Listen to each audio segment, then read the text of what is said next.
এহরাম অবস্থায় দাড়ি খিলাল করলে যদি দাড়ি ছিঁড়ে আসে তাহলে এহরামের ক্ষতি হবে কিনা। দাড়ি খিলাল করতে গিয়ে একটা দাড়ি খসে গেল, অথবা মাথার চুল এটা আপনি চুলকাতে গিয়ে পড়ে গেল, তো ইচ্ছার বাইরে যদি এরকম হয়ে যায় কোনো অসুবিধা নেই।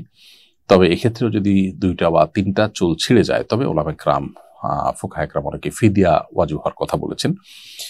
অল্প ছিঁড়ে গেলে কিছু দান করার কথা ফুকাহানা বলেন যে কারোর যদি 2টা জীবন্ত চুল ছিঁড়ে যায় তাহলে সে কিছু দিতে হবে না, কিন্তু 3টা যদি ছিঁড়ে যায় তাহলে সেক্ষেত্রে তার এক মুষ্টি গম বা এর মূল্য সাদকা করার কথা ফুকাহানা বলেন।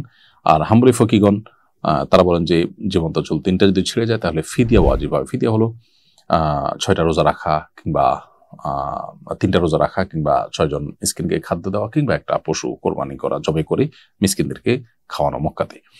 তো এই 3টার কোনো একটা করা, এটা আবশ্যক হয়ে যায় 3টা চুল ছিঁড়ে, এটা হাম্বলি ফকিদের মতে। তবে ইচ্ছার বাইরে 1টা 2টা চুল ছিঁড়ে পড়ে গেছে আপনার অজান্তে, বা আপনি ইচ্ছাকৃত করেননি, তাতে অসুবিধা নেই। এই জন্যই এহরাম অবস্থাতে যথাসম্ভব মাথার চুল না আঁচড়ানো উচিত, বিশেষ করে যাদের চুল আঁচড়ালে চুল পড়বে এটা তারা নিশ্চিত জানেন। সেজন্য হাত দিয়ে তারা চুল যতটুকু সোজা করা দরকার হয় সেটা করবেন। হুদহুদ ট্যুরস অ্যান্ড ট্রাভেলস, হজ ও উমরার বিশ্বস্ত প্রতিষ্ঠান।